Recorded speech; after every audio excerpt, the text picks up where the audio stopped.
like maybe 20s, like I opened my eyes and I saw that, I'm unique and I'm beautiful as I am. I just need to make the other Ilsu that is inside, the talking all the time, believe this. You're forgetting to be playful. You're forgetting the little Ilsu inside. She wants to play, like let her play. You go to party, you see visuals, music, amazing, but at some point something start to kick in, and then you are going into this trance state, and in that moment you need to close your eyes and go inside, because like outside is done. Now you need to go inside, and you go inside and you get all the downloads, and like whatever you need to learn, you learn there, and then you born again. In that time I could only find the relief, like believing in myself, and like going to God and like finding God in myself, and I'm like, God, I'm good, everything good, like this, and I survived this experience. Join the journey, stay for a while. Hey guys, and welcome back to another episode of KohPhanCast, the official podcast of Copenhagen Island. And this week with me, Ilsu Deniz. Ilsu is a visual artist. She's a visionary. Her energy is just contagious. I cannot wait for you to listen to this girl. Guys, before we get to it, most of you are still not subscribed. Subscribe to the channel, like this video, press the bell for the notifications. It will let you know when new episodes are coming up. Write in the comment section what you thought about this conversation. And let's get into it, guys. KohPhanCast. Enjoy the episode. Ilsu. Yes. Thank you so much for being here with me. Thank you. Honestly, like you revealed yourself to us like more than a year ago while trying to work with us. And it was probably one of the biggest blessings I ever got. You have such a huge art. Like, leave the fact that you're probably one of the most professional people I know. But just the sheer kindness and the willing to help to anyone that comes, and like that's commendable, and I love you so much, and it's so great to call you family. And like for the people out there that does not know you, want to give me like 30-40 seconds who you are? I'm Ilsu. You take it a little bit closer, just a little bit like this. Beautiful. Yeah. Okay. I'm Ilsu, and my journey here started like around like a year ago, and it was the best decision I have ever made. I'm a lover and a kid, and that's it. I just like to share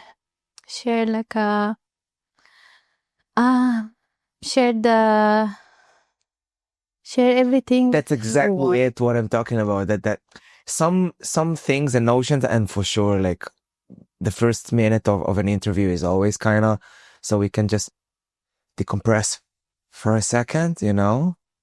It's all good. Like I used to be super scared and nervous about these as well, but when I keep in mind that my only goal with this is to spread this positivity and this love and this kindness that we are already doing on a day-to-day basis. Yes.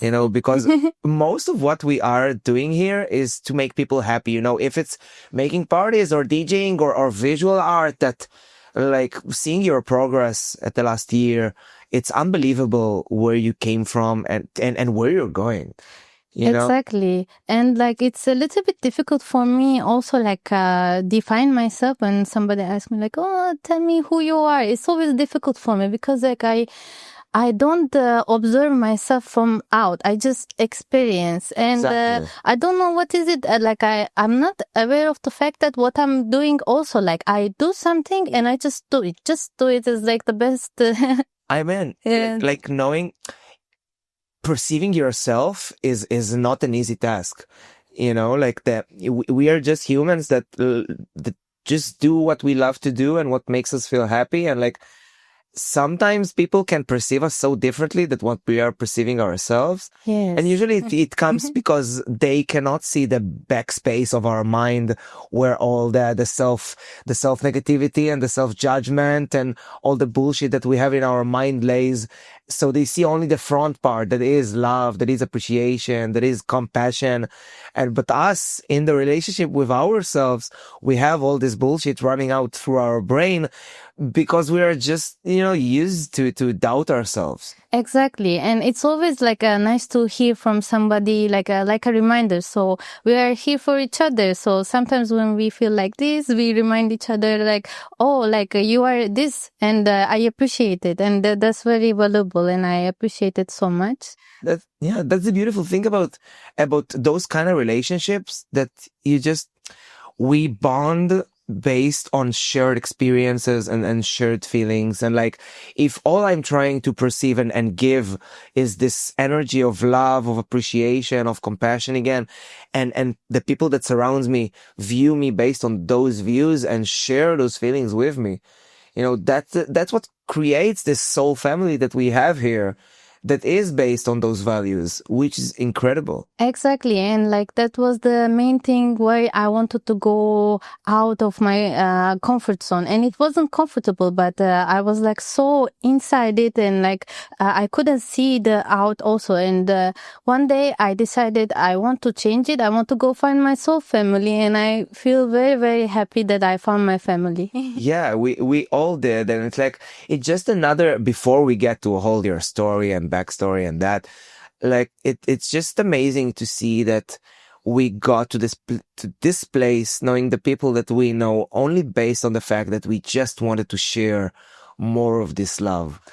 And then decorate a little bit time and space, because like everybody I know in KohPhanCast is an artist in any way, like if it's like creating something like drawing, painting, visuals, or like playing with sound, making music, or like going deep into the self and like helping others to find the self, and like this and that. Like everybody's an artist, and we have a community here that is based on self-development, while caring about how the people that you love also raise themselves up. Yes. So when we are focused on ourselves, but in the point that like, I know what I'm worth and I know what I can give my loved ones for them to grow, is just a huge salad of abundance. Yes, abundance. Abundance, yeah, because we have so much to give, so much more than we even realize that we are able to share, if we just get our head just a little bit out of our own ass. Let's get into it. Growing up in Turkey, for someone, because it feels like this way of consciousness, of perceiving energies and things like that, were always there for you. Do you remember a time before you used to like feel those things and be inside your mind like that? Yeah, exactly. I was like always a kid who dreams a lot. I used to dream a lot, and I had a difficult family, but I'm not blaming anyone. I passed that stage. Like, I'm very thankful for every experience. They didn't know any better, so I appreciate them, and they made me who I am right now. They pushed me to the point where I'm like this person, and I appreciate it.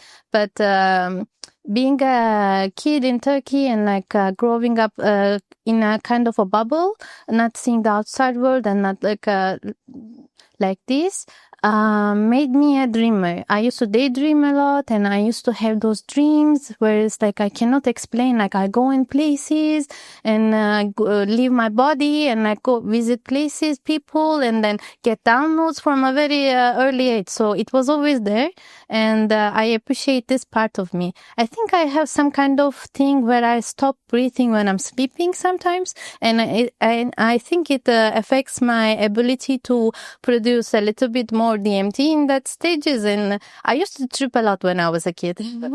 So I love tripping, still love tripping, and dreaming. And when I combine them, I noticed that I can do a lot of work in myself, and also like outside world, and even like coming to KohPhanCast. Also, I saw it in my dream. I was coming to KohPhanCast, and I said, okay, I go KohPhanCast, and then I'm here. How does it feel for a little kid that has this way of like, because when you're young, you kind of think that everybody is like you. Yes. So you daydreaming and releasing and all those downloads, like, how does it feel, the point that you knew that it's not a regular thing, it's not happened to everyone? Like, I noticed it when not people, kids started to bully me a little bit and like think I'm weird. Like they bully me in school. They don't include me in their games because like I talk different than them and act different than them. And they're like, "Oh, what are you? You're a weirdo." And I'm like, and I thought everybody was a weirdo and it's a normal thing. And so that's when I understood, and when I started to share my experiences also, like, oh, I have this kind of thing, and they're like, what? No, I don't dream that much. And I'm like, wow, like I dream a lot, and I have like a dream diary that I needed at some point need to keep the track of like all the dreams, because I don't want to sound crazy, you know. Sometimes I see things before they're happening, and I need to prove, like I have a proof. Look at the date, like I wrote about this, you know, it happened like this. So It's and you're growing up with this ability, like it's like a muscle. At the beginning it just happens to you, but slowly you learn how to navigate those dreams and to be one with those dreams. Like, when did you understand that you have this passion towards your dreams, and like when did it become like from making you a weirdo in others' eyes to being your superpower? when I started to get a lot of inspiration, like to go places that are like beyond this reality, where a lot of colors and like entities, and I meet them and I go adventures with them. And now that I understood, like I want to somehow keep a record, and I want to be able to recreate it some way. And that's what I want to do all my life, you know, like get these experiences, whether it's like my dreams or daydreams or my trips, and be able to recreate it and like show people, look, this is what's happening in my mind, like this. And like, did all the comments about the weirdo and this, did it get to you? Did you like pass your childhood with this emotional baggage of like, oh, am I different? Like, is it me? Like, how does it feel for a young kid dealing with that? It was difficult. I was a little bit alone, and my family weren't able to see me in this. Like I was like, it was at some point physical, you know, like I was growing things in my hands. Like they take me to doctor. My dad is also doctor, and they cannot find the source of it. And like, it's like a loneliness and not being able to express yourself, and they didn't know what to do. They take me to psychiatrists, they take me this and that. No, I wasn't able to express myself. All the things were happening inside, and I was like battling them inside alone, with a lot of like there was like adventurous things, but there were a lot of like sleep paralysis also. Like normal person have sleep paralysis a couple of times in their life maybe, but I was constantly having them. Constantly there's like a big demon sitting on my chest, and like I have to deal with it all alone. And at some point when I grew up, a couple of years ago, I was able to find a really, really good therapist, where I navigate myself with him. We built a strong sense of self. Then I was like able to step outside of this heaviness. Yeah, it's so crazy that like as society, as humanity, like someone has something like that where they are like have big dreams, they are dreamers, they have a lot of energy, and we immediately go and check what is wrong with them. So we go to psychiatrists and we go to pills even sometimes, like, in some cases, and like it's just a sheer lack of knowledge that it's like we try to put everything in such a spectrum of like, okay, medicine, let's treat it with medicine, let's kill it, let's make them normal like everybody else, instead of having systems that are more like towards, okay, let's see what strength we can build out of this image. You know, like we take kids that has a lot of energy and we name it ADHD. We name it, okay, this kid needs to take pills from when it's 5 until he's 18, just to try and make the circle a fucking square. Yes. You know, and instead of just shaping the generation to be what it needs to be, to just judge in a good way, to just look at the strengths of kids and build them up towards it, instead of trying to separate them from what their gifts are. It's so crazy. And like, did you feel during like they're taking you to meetings and psychologists, and like, did you treat this thing like it was a disease? Or like, did you know in your heart that this is a superpower that you must sharpen because there's something to be held there? Until some point, I really believed there was something wrong with me. Like until like a very like a mature age, like around like maybe 20s, like I opened my eyes and I saw that oh, I'm unique and I'm beautiful as I am. I just need to make the other Ilsu that is inside the talking all the time believe this, because like that other Ilsu is like is a creation based on others' opinions of me, and it's there talking all the time, and I'm like, no, listen, we're good. We are beautiful, we are unique, and nothing wrong with us. We just need to learn how to live with this. And that time I decided to like I decided to make something out of it. Before that, like I was also a little bit in the first stage of like healing this. I was a little bit in the victim state, where I was like, then okay, I accepted I'm a special kid, but why didn't they send me to art school? I always wanted to be artist. Why they prevented me from this, and I had to study something that I don't like, and this and that. And I was like always like in my head, and what do I do now? My life is fucked. And I'm like, what? You're like 20. It's like nothing, like you can become anything you want in any second.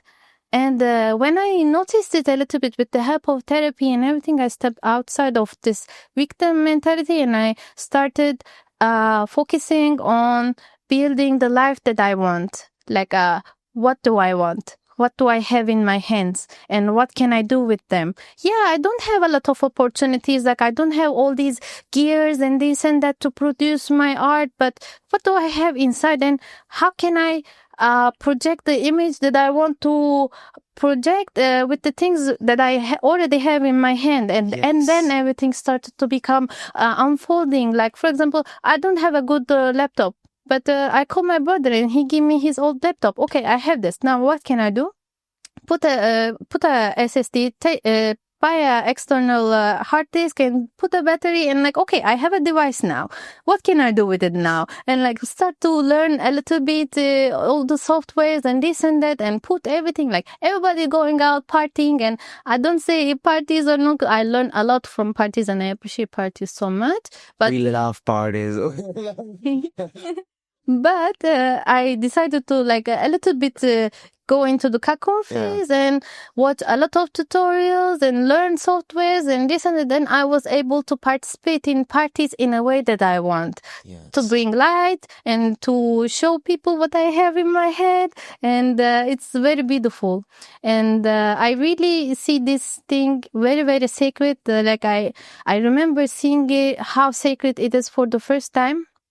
And that's when I understood that this is what I am and what I will be doing. Like put the little seed in everybody's mind that will grow into something beautiful. Yes, that's exactly it. And like when you have this kind of mentality, you don't even give yourself the chance to lose, because again, it's bringing life from inside in. And from inside out and not from outside in. You don't take situation that happens and you think, oh, okay, based on what happened, I'm going to feel this or that.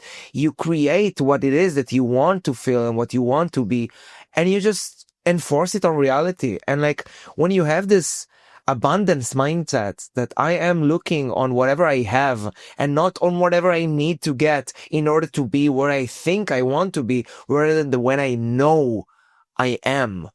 And the moment you just create what it is from the tools that you already got, and always look on the things that you already have, nothing, because if you're being like, oh, I need this in order to get there. Okay. Meaning that you don't really care about where you are right now.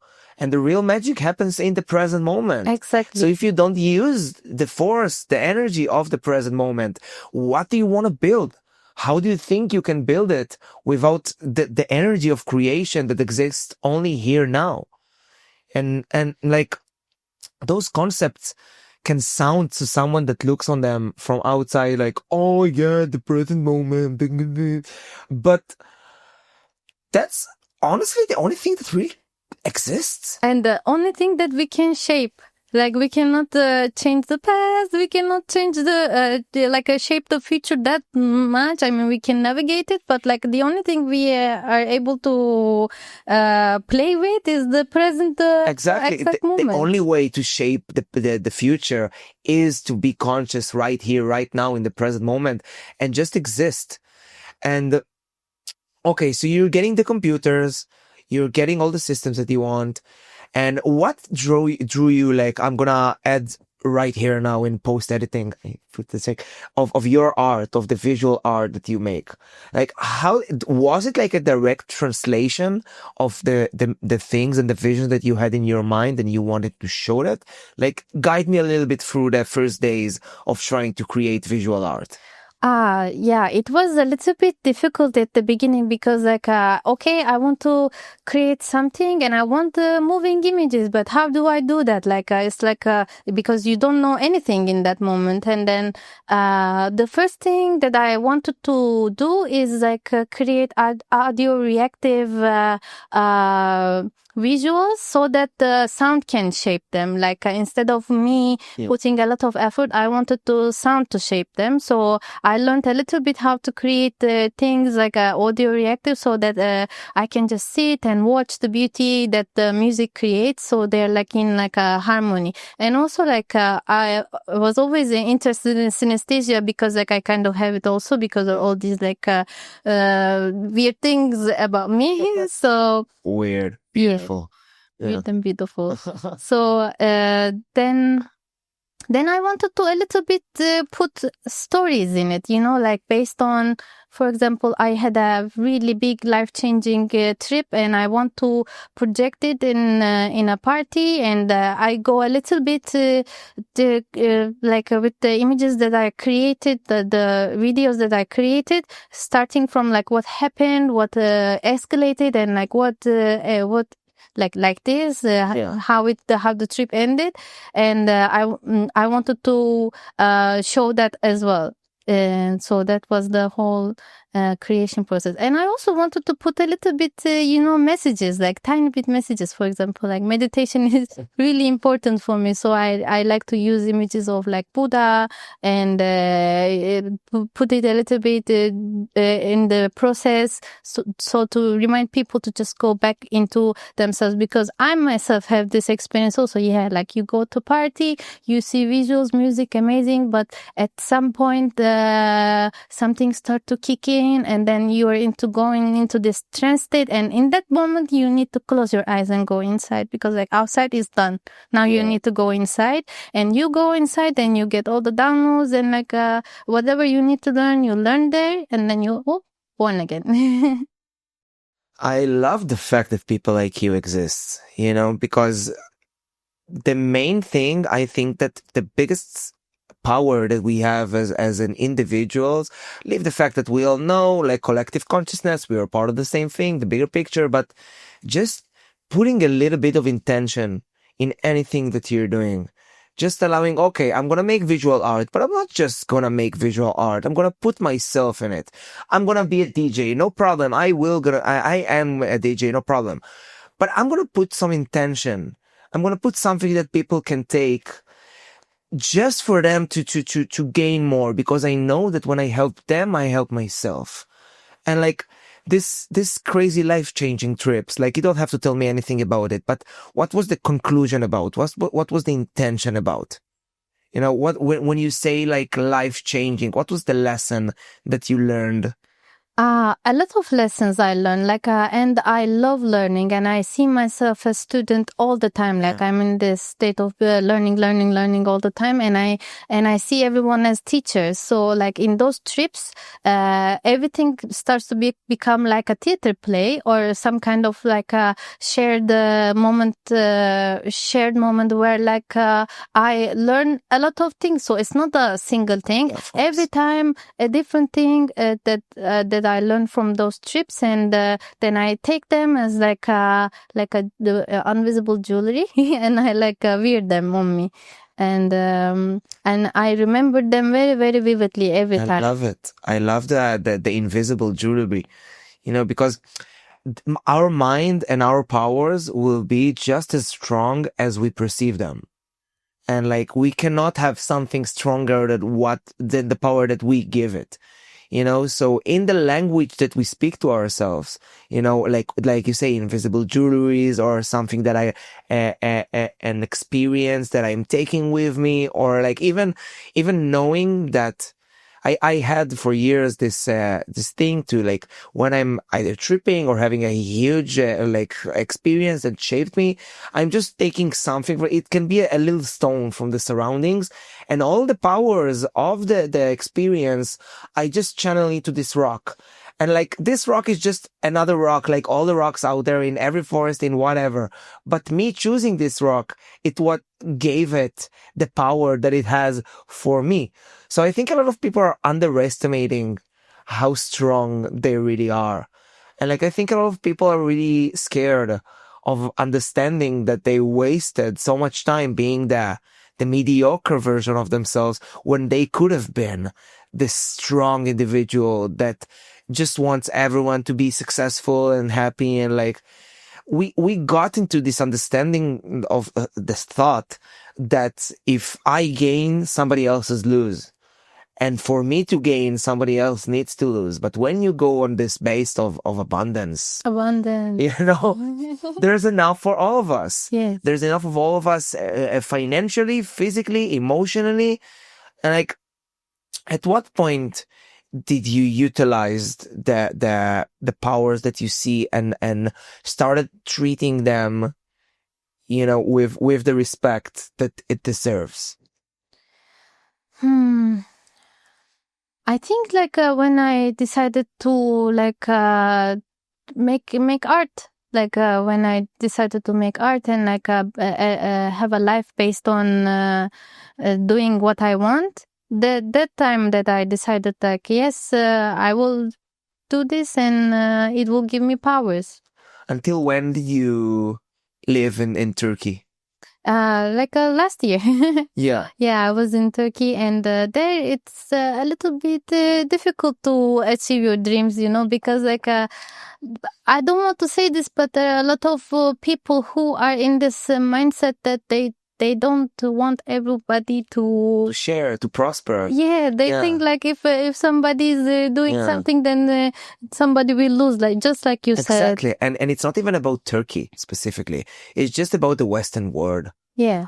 It's like, it's a mentality that we just acquired because who knows, just to be another screw in the system. But then you come out and you understand that it's the biggest illusion ever.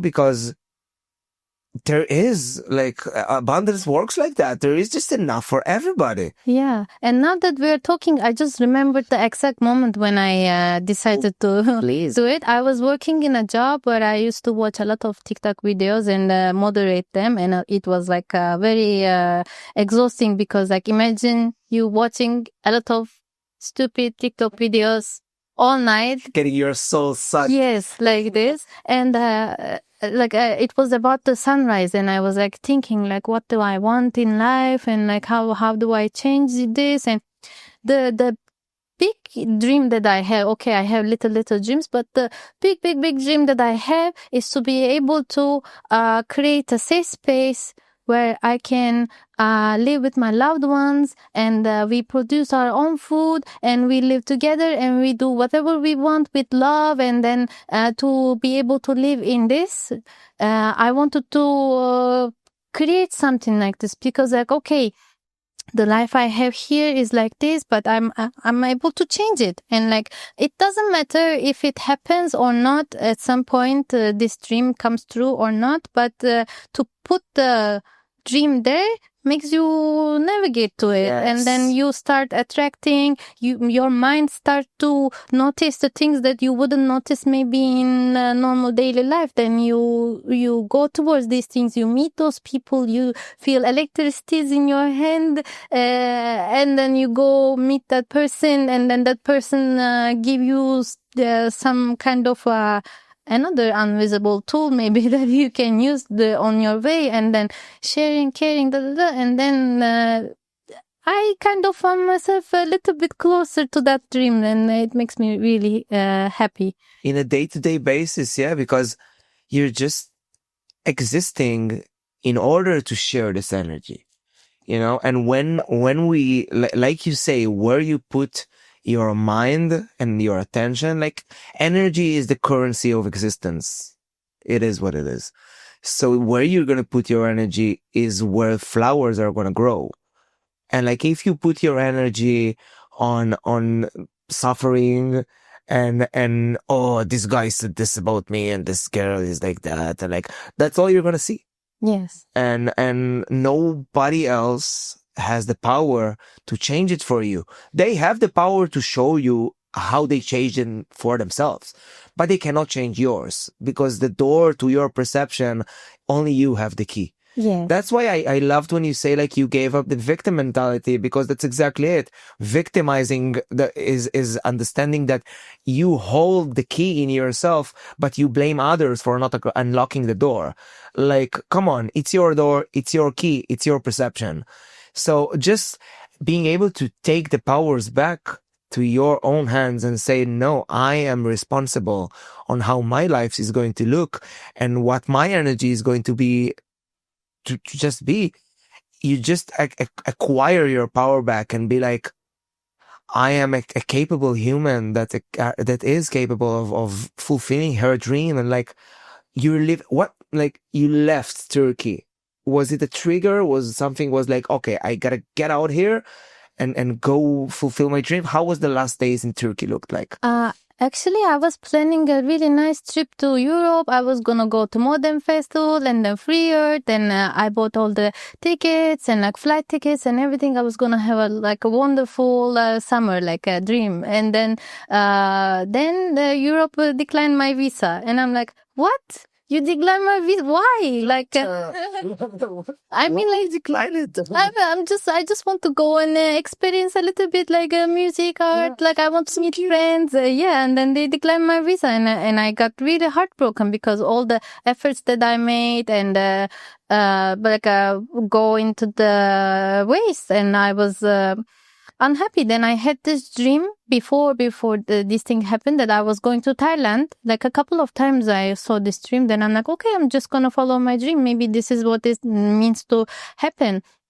Also, I want to give a little bit side thing that I saw in my dream one time the pink dolphins, and I was a pink dolphin. Then I was in the sea and I was jumping in the sea. Then I came to Thailand, and you know what I see in Donsak port? Please. Pink dolphins.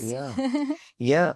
Yeah. So it was actually a good thing that they declined my visa, and I didn't know I was like coming here to live here. Actually, I just had the 2 bags, like one bag with clothes and one bag my laptop, because like I knew that I was gonna do some visuals on the way. So I was like, okay, I have my 2 bags, and I'm like going to Thailand and one-way ticket. And when I come here, especially in Koh Phangan, and I'm like fell in love, then I'm like, I will stay.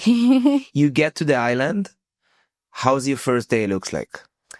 Oh my God, it was very, very trippy. Like I was tripping without anything first, and everything felt like in a rush, and I was like in this state of mind where I couldn't understand anything. Then I blamed the island, and I'm like, what? This island is very superficial. I don't like it. Why people are like this? And then after living here for a while, I noticed I had this superficiality in me, and then I need to shed it off, like all these Western or like all these things, like I need to shed them off. Then I could fit in finally, but it took me a while to fit into this island and its energy, because it has a lot of energy. What did you need to do in your own like experience to shed this energy that you brought with you?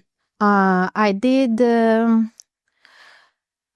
did a lot of self-work. I needed to kill a lot of parasites, but like both in myself physically, also like energetic parasites. I need to get rid of them. So I ate a lot of mushrooms by myself, and cried a lot. Like I cried for the whole world. a lot of times, then I was able to like cut these parasites in me, and I think I still have them. We will still have them because we are exposed to the world, so they will come, but we need to take care of ourselves to be able to let them go so that we can relax a little. Exactly. And it's like, of course, it's about the parasite, but even more, it's about the relationship with the parasite. Yes. What really needs to be healed is even the fact that we call it parasite. Like just, I kind of already know the answer for myself, but like the question for you is like, why do you think it's so important to cry? And when you say crying for humanity, which is a beautiful thing to say, what is standing behind it? Because that's a beautiful concept. Crying is not easy in this world because crying is seen as like very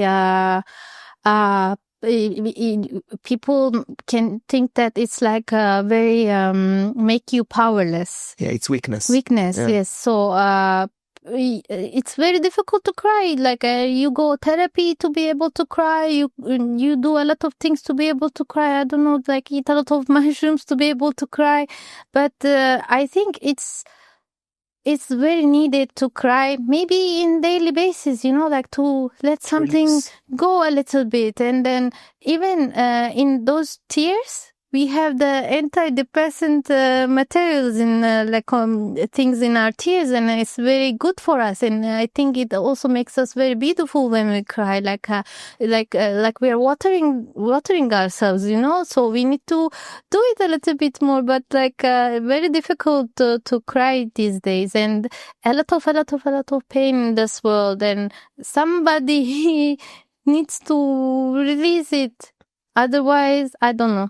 It's exactly like that. Like I had a really tough relationship with crying. I remember I have a memory from my grandfather's funeral, and I'm just sitting beside, it was like 2012 or something, and I cannot cry. And like I know my grandfather just died. We're burying him right now, and I cannot cry. And I haven't cried in years. And like, of course, in my vision, like crying is going like hand in hand with your acceptance of your emotional state. And like the moment you cry, you just verbalized and like internalized the fact that your emotions you're okay with them, and like through a lot of hard work, I developed this relationship with crying that like I find myself sometimes just driving my bike, Hong Kong Road 3 times a week, just driving, looking left, and I'm like, okay, like it's just running, like, and just for the abundant spot, like probably 99.999% of the times I cried the last 3 to 4 years, it was from happiness and from abundance. So thank you, whatever is managing this. And like, just what emotions comes in you when you are crying, like also putting it in your mind, like you're crying for human. It's like, it's such a huge responsibility to take on yourself, but it works like that. Like when you say you're crying for other people and for other entities, like everything is getting more calm. Yeah. I mean, like, it usually starts with crying for myself and my own pain. And then when I finish it, I cry for my family because they have a lot with them also. And I cry for my family. And then I start to cry for my whole grandparents and this and that, like goes beyond and cry for my country, and then cry for my region, and then cry for my continent, and then cry for my, like it goes big, and then I cry for the whole world so that I can release a little bit. But what I notice is that when we don't cry, it comes out as other emotions that are that could be damaging, and I saw it in myself. Then I know my dark side, and it can be pretty scary. Like I'm scared of her, so I don't let her take over. I know that she's there, and I try to take care of myself like this. And I have a theory, like if other people who are in power cried a little bit more, these things will not happen, a little bit compassion, a little bit like love, and like when you say this, like it can sound a little bit weird, like these people who does very, very bad things, why would we give them love? That is the only thing they need. Yes. We need to love They're them. not evil, they're hurt. Yes. And even the dark side, the Ilsu that you're scared of, she's also a little bit hurt. She but like, I don't want to tell you what she is, you know what she is, but like our own, like, anger and sadness and anxiety and depression, and those part of us are just like, they're so strong because of our resistance to them. Because like when we hug those parts in us, and we see the madness, and we see the scarcity, and we see the depression in our mind, and when we choose to plant it with love and nurture it, and like hold it in this position of like, oh, you're so cute when you're so sad and scared, and things that you're in survival mode, and it's so cute, and I love you so much, and you're part of me, because it is part of ourselves. And if we're going to choose to fight those parts in ourselves, we are actively fighting ourselves. And how can we fight for love? How can we fight for peace? We gotta love for it. We gotta nurture it with just time and energy, and again, just basic love. Those parts in ourselves that just are so hurt and damaged because they are coming from a time that we did think that life happens from outside in. So past situations that, relationships, bullshit that happened to us, and we just didn't absorb it to the point that like, oh, this was also for me. Regulating your mind to just think and perceive how is this situation is coming for me and not against me. Do you remember like a thing that happened to you that you at the beginning you thought was the worst shit ever, but then you understood like how it slowly came for you and not against you? Not like the worst shit ever. Like many worst shit happened to me, but The worst, just I can pick one. Like it was one time it was very difficult for me to process that I was in a festival. I was helping with the visuals in Turkey, and I wasn't doing it by myself that much. Like I was just assisting and this and that. Then the person that who taught me a lot of things, also my teacher, and I appreciate for all the experiences. He was a little bit hurt person also. Then I found myself in a situation where I was on acid, and I was being scolded for many hours. Like imagine you're on acid and like your mind is like open, and somebody's telling you horrible things like for many hours, maybe like 6 hours, like non-stop. And I'm like, in that time I could only find the relief, like believing in myself, and like going to God and like finding God in myself. And I'm like, God, I'm good, everything good, like this. And I survived this experience.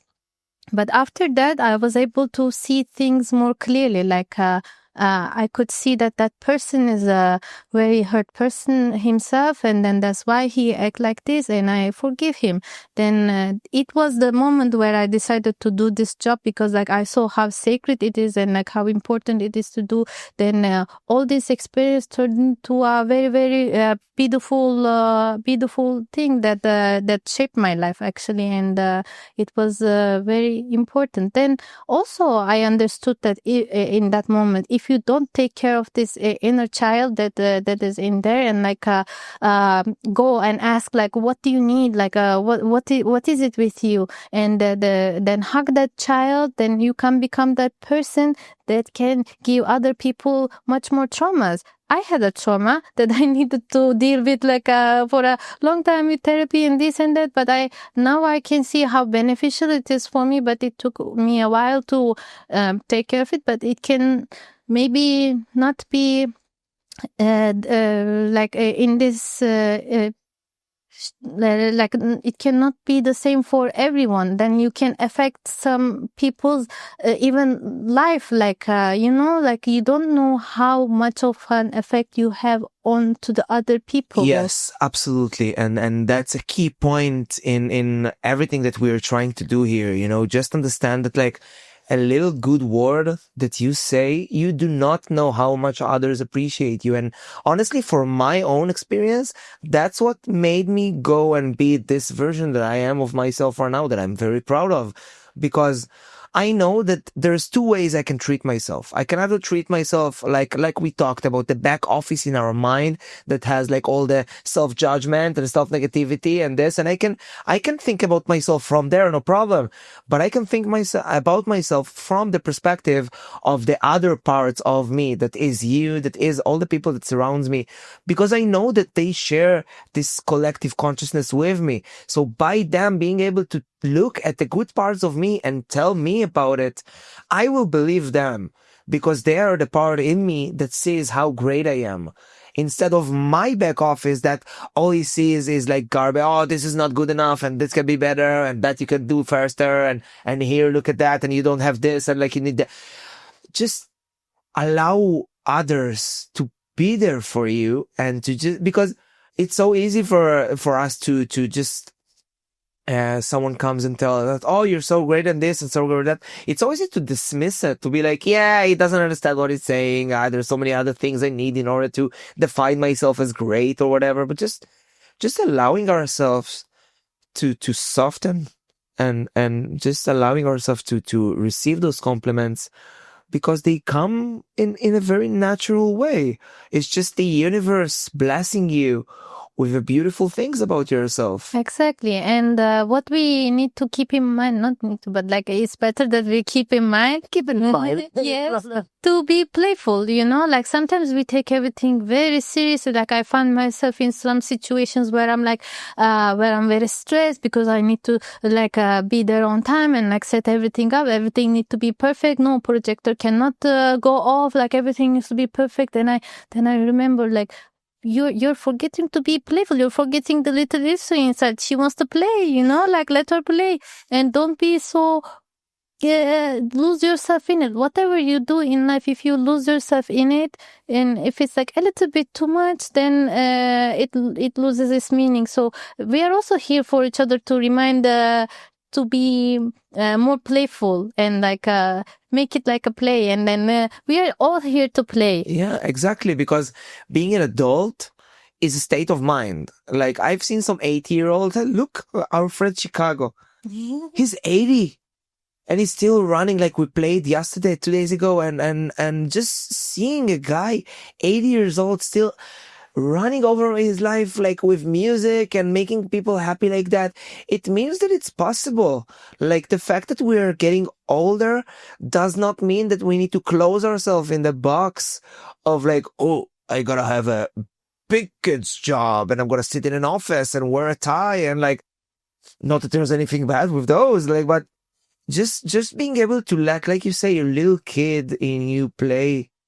And just look at the beautiful emotional kitty that you have next to you. It's just, allowing ourselves to just exist, because the connection that we have to the young kids in us is so important.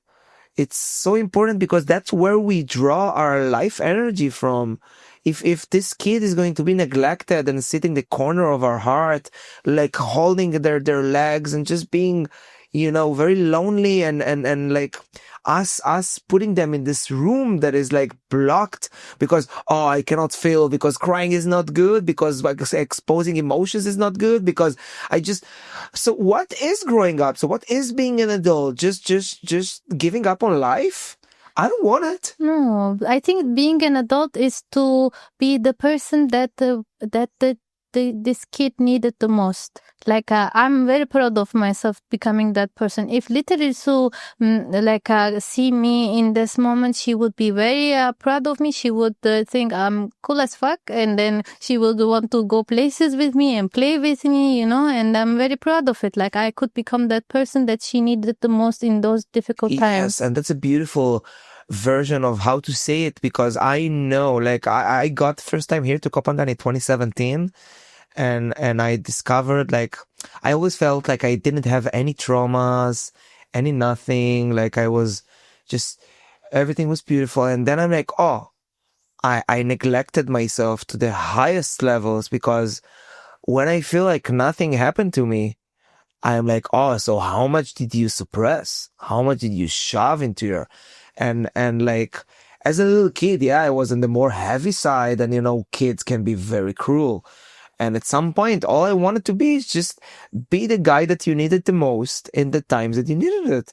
And like, when you want to be there for yourself like that, it's just the most natural way to also be there like that for others. Because you see that the people that don't know how to treat themselves with this kindness, and you give them this kindness, and like, everybody has this fire in their heart. Some people has a bigger volume of it. Some people have less volume of it, but the people with the higher volume of it, that taught themselves how to raise this vibration and this fire, when other people look at them, their fire is also getting bigger. You know, because we have the direct way to just light others up, because we light the parts in them that we already have lighted in ourselves, which is a beautiful thing, because that shows you, like, okay, so the number one priority in this existence is to be there for ourselves and for others. And Yes. yeah, and abundance, that's exactly it. And like, okay, so your journey here started a year ago, which honestly, I started this conversation. It's so incredible. Like, I'm so grateful for you. And for, again, like, I love professionals by my side. You know, the amounts of time I told Guy, my partner, for people that don't know, like, I told him, like, listen, this girl is special. Like, I love it when someone cares. You know, when you know you can tell someone something, and it's just, you know, that, you know, they're gonna do their best. Do you think you were always this dedicated to the things you loved, or what made you get even closer to yourself and be so intuitive and so appreciative of the things that you love doing? I think I was always like this when I was a kid, because like my dad was a little bit pushy and perfectionist. So whatever I do, I needed to put a lot of, I needed to make it like the best way. And my dad all the time, like, think before you act, all the time, think before you act. And it's like I developed something like in me that before doing something, like for example, I'm gonna create a stage, and like I'm gonna do the visuals. I think all the possibilities, and I want to do it the best way. And sometimes I do the work in my dreams also. Like, I go to sleep, I go to lucid dreaming, and I find the solutions there. Like, I actually work on the stage in my dream, and like, I can do like this, talk to these people and make the connections in my mind in my sleep. I do the work, and I come to real life, and I start to do it in here also. And then it becomes like it becomes a journey from thought to reality, and it's really like amazing to see this like Manifesting. yeah, and I'm like, and I see the stage, and I look at it, wow, that was just a thought in our heads. We were just talking about drinking coffee, and now it's like a reality. It's amazing. It is. And even farther, like in your career. Okay, like you begin your career, and you do the visuals, and like you have the superstars that you look up to. It was crazy. Like the people that I listen to in my daily life, and I found myself like doing visuals for them. It was crazy for me. Like I'm like, how did this happen? And I sometimes still cannot believe it. Sometimes like I feel like, okay, I'm dreaming. I will wake up soon, like this. Life is so surreal. Yeah. When you just, like, there's two steps. Find the right energy to manifest from, and just keep doing it.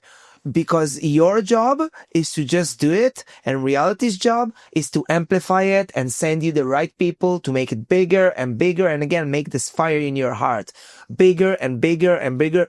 But people think that's a 0 to 100 process. It doesn't work like that. It will start small, and slowly, the more patient and persistency you put in it, it to just grow bigger and looking like, it's like me sitting with those people, with my childhood heroes, with the people that I listen to music because of them. And suddenly they sit here on my couch. I cannot even comprehend the way we live, but just the shared energy of just allowing yourself to feel worthy of sitting with those people, of working with those people, and just seeing yourself as one of these people that is like share the energy of creation, the energy of manifestation, the energy of abundance, and if I needed to give a name to 2025, 2025 is the year of abundance, because we create not to gain like a financial status or to be that or to have that, just because we are leaning into our powers, we are leaning into the things that we know we're good at, and we're leaning into our gifts that we give to the world. And like in your way of living and seeing like your superstar models appreciating you and you're working with them, like what do you think is the next step for you? Because I see the way you work and I see how much better, like you came here great, but like seeing the levels of how good the things that I'm going to put one of those again here.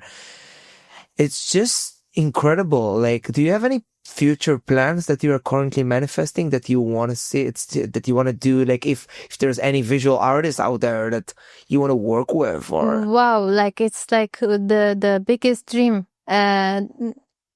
When I went to Modem, I went there to actually meet the VJs. And when I went there and I see the people who inspire me a lot, and meet them, for example, Tas, Delta Process, like Navi, and like a lot of VJs I met there. It's like the place to be for the visuals, and to meet them, and I hug them, and was amazing. And I told them, when I grow up, I want to be like you. And it was like not so much, I got like 2 years ago. I'm like, when I grow up, I want to be like you. I want to do visuals like you. And back then when I went there, I was only doing the visuals like, for like 2 times, 3 times in free parties, like starting like this. And from there, I set my goal, like a dream. And I went to the VJ Tower and I see the Modem stage from there. And I was like, holy shit, this is amazing. I want to be able to like create here someday, sometime,